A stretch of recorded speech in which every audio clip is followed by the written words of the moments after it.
Hi, welcome back. நாங்கள் create பண்ணுற video tutorials plus exam notes இது எல்லாமே ஆண்ட்ராய்ட் ஆப்பில் ஆட் பண்ணியிருக்கோம். ஆப்போடைய லிங்க் டிஸ்கிரிப்ஷனில் இருக்குது, டவுன்லோட் பண்ணி யூஸ் பண்ணிக்கங்க. அதில் வந்து subject wise unit wise content இருக்குது. கண்டென்ட்லேயே வீடியோ லிங்க்கும் கொடுத்துருக்கோம். Looping statements. ஸோ லூப்பிங் ஸ்டேட்மெண்ட்ஸுங்கிறது ஒன்றும் இல்லை, ஒரு பிளாக் ஆஃப் கோட் இருக்குது. அந்த பிளாக் ஆஃப் கோடை n நம்பர் ஆஃப் டைம்ஸ் நம்ம எக்ஸிக்யூட் பண்ணிக்கிட்டே இருப்போம் அப்படின்னா அது லூப்பில் எழுதி வச்சிடலாம். ஸோ அந்த மாதிரி ஒரு சினாரியோவை வந்து எக்ஸிக்யூட் பண்ண அலோவ் பண்ணுறது தான் லூப்பிங் ஸ்டேட்மெண்ட்ஸ்னு சொல்கிறாங்க. இதில் வந்து 3 கைண்ட் ஆஃப் லூப்பிங் இருக்குது. For loop, while loop, to while loop. So ஒவ்வொன்றும் எக்ஸாம்பிளோடு நம்ம பார்ப்போம். ஃபஸ்ட்டு ஃபார் லூப்னா என்ன? இந்த ஃபார் லூப்போட சின்டாக்ஸ் எப்படி இருக்குன்னா, ஃபார் இந்த இடத்துல ஒரு வேரியபிளோட இனிஷியலைசேஷன் நடக்கும். அதுக்கப்புறம் அந்த வேரியபிளுக்கு ஒரு கண்டிஷன் செக் பண்ணும், அதுக்கப்புறம் அப்டேட் பண்ணும், இன்க்ரிமெண்ட் ஆர் டிக்ரிமெண்ட் பண்ணும்.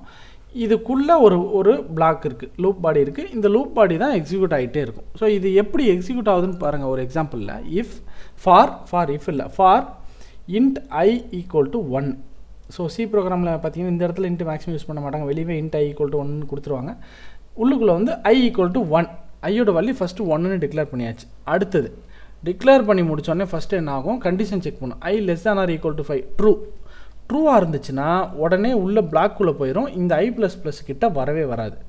I லெஸ் தேன் 5 ட்ரூ உள்ளே வருது. பிரிண்ட்எஃபில் %d இன்டிஜர் வேல்யூ, எந்த வேல்யூ ஐயோட வேல்யூ பிரிண்ட் பண்ணுறோம். So first I equal to 1னா 1 பிரிண்ட் ஆயிடுச்சா இங்கே, ஓகே. அடுத்தது பிரிண்ட் ஆகி முடித்தோடனே இதை விட்டு வெளியே வரும்போது தான் இந்த இன்க்ரிமெண்ட் பார்ட்டை வந்து டச் பண்ணும் I++. அப்போ என்ன ஆகும், ஐயோட வேல்யூ 2ன்னு மாறுது. இப்போ அகைன் அதுக்கப்புறம் இனிஷியலைசேஷன் பக்கம் போகாது, அப்புறம் உடனே கண்டிஷன் செக் பண்ணும். ஏன்னா கண்டிஷன் ஃபால்ஸ் ஆகிற வரைக்கும் வெளியே வராது.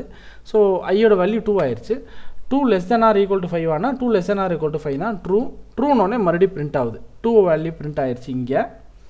அப்புறம் மறுபடியும் increment 3 less than or equal to 5 ட்ரூனோடனே மறுபடியும் 3 பிரிண்ட் ஆகுது, ஓகே. அதுக்கப்புறம் மறுபடியும் இன்க்ரிமெண்ட்டு 4 பிரிண்ட் ஆகுது, ஓகே. அதுக்கப்புறம் increment 5 less than or equal to 5னா less than or equal to 5 correct, true. 5ம் பிரிண்ட் ஆயிடுச்சு. அதுக்கப்புறம் இன்க்ரிமெண்ட்டு 6ன்னு இன்க்ரிமெண்ட் ஆகுது. 6 less than or equal to 5 இருந்தால் ஃபால்ஸ்னு வரும்போது தான் இந்த பிளாக்குள்ளேயே போகாமல் வெளியே வந்துடும். ஸோ இதுதான் for லூப்போடைய execution example.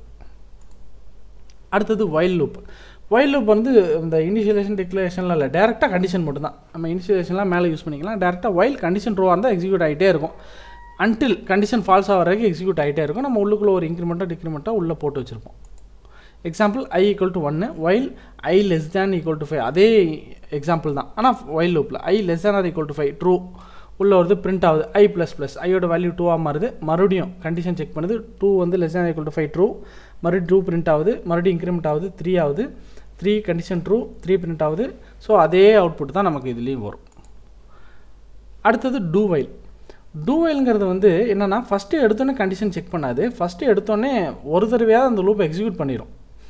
So program இங்கே வந்தோன்னே இதுக்குள்ளே என்ன இருக்கோ அதை எக்ஸிக்யூட் பண்ணிடும். அதுக்கப்புறம் கண்டிஷன் செக் பண்ணும். கண்டிஷன் ஃபால்ஸாக இருந்துச்சுன்னா வெளியே போயிடும், இல்லை ட்ரூவாக இருந்துச்சுன்னா மறுபடியும் எக்ஸிக்யூட் பண்ணும். மறுபடியும் கடைசியாக மறுபடியும் கண்டிஷனுக்கு வரும், மறுபடியும் எக்ஸிக்யூட் பண்ணும், மறுபடியும் கண்டிஷன் வரும், அன்டில் கண்டிஷன் ஃபால்ஸ் ஆகிற வரைக்கும். Example int I equal to 1, do printf ஐயோட வேல்யூ பிரிண்ட் பண்ணுறோம், அப்புறம் இன்க்ரிமெண்ட் பண்ணுறோம். ஐயோட வேல்யூ 2ன்னு ஆயிடுது.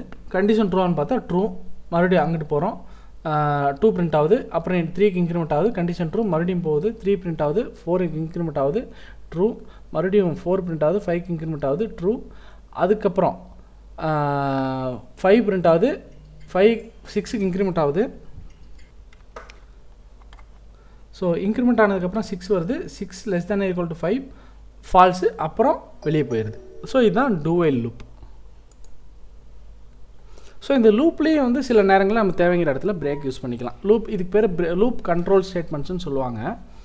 இந்த இடத்துல வந்து ஃபார் லூப்பு I வந்து 1 2 3 4 5 வரைக்கும் பிரிண்ட் ஆகும் அப்படின்னு வச்சுக்கோங்க. நான் என்ன பண்ணுறேன், I வந்து 1 பிரிண்ட் ஆகும், 1ன்னு வருது. கண்டிஷன் I ஈக்குவல் டு 3 ஆனால் ஃபால்ஸு, உள்ளுக்குள்ளேயே வராது, பிரிண்ட் பண்ணிடும். அடுத்தது மறுபடியும் 2 ஈக்குவல் டு 3 ஆனால் ஃபால்ஸு, உள்ள பிரேக்ங்கிறது வந்து இஃப்க்குள்ளே இருக்குதுன்னு வச்சுக்கோங்க. இந்த ஒரு லைனில் இருக்கிறது வந்து இஃப்க்குள்ளே இருக்குங்கிற அர்த்தம். இது வந்து இஃப்க்கு வெளியே இருக்குது இந்த பிரிண்ட்எஃப். ஸோ I வந்து 1ஆக இருக்கும்போது பிரிண்ட் ஆயிரும், 2ஆக இருக்கும்போது பிரிண்ட் ஆயிரும், 3ஆக இருக்கும்போது I equal to 3 condition true break ஆயிரும். அப்போ பிரேக் ஆகும்போது இந்த பிரிண்ட்டுக்கே வராது, ஃபார் லூப் விட்டே வெளியே வந்துடும், அவ்வளோதான். இது பிரேக். அடுத்தது கண்டினியூ வந்து என்னென்னா, அந்த கரண்ட் ஐட்ரேஷன் என்னவோ அந்த ஐட்ரேஷனை முடிக்காமல் அடுத்த ஐட்ரேஷனுக்கு போயிடும் லூப்லேயே. ஃபார் எக்ஸாம்பிள் இதே எக்ஸாம்பிள் தான். இந்த இடத்துல பிரேக் பெற கண்டினியூ போட்டேன். I = 1 கண்டிஷன் ஃபால்ஸு, இந்த கண்டினியூக்கிட்டே வராது printf. அடுத்தது I = 2, I = 2 = 3 ஆனால் ஃபால்ஸு, கண்டிஷன் ஃபால்ஸு, கண்டினியூக்குள்ளேயே வராது, printfல வந்துடும். அடுத்தது 3 வந்துருச்சுன்னா I = 3ன்னு வருது, 3 = 3 கண்டிஷன் ட்ரூ. இப்போ கண்டினியூ வருதா, கண்டினியூ வந்துருச்சுன்னா இந்த ஐட்ரேஷனில் இன்னும் என்ன லைன் பாக்கி இருக்குது, இந்த printfங்கிற லைன் பாக்கி இருக்குது. கண்டினியூ கொடுத்துட்டா இந்த printf தொடாமல் அடுத்த ஐட்ரேஷனுக்கு போயிடும். அதனால தான் இந்த 3ன்னு வரும்போது கண்டினியூ கொடுக்குறோமா, 3ன்னு வரும்போது கண்டினியூ கொடுக்கும்போது printf தொடாதனால 1 2 3 பிரிண்ட் ஆகல, 4 5 பிரிண்ட் ஆகுது. ஸோ இது வரைக்கும் நம்ம பார்த்த லூப்ஸோடைய ஒரு கம்பேரிசன் டேபிள்.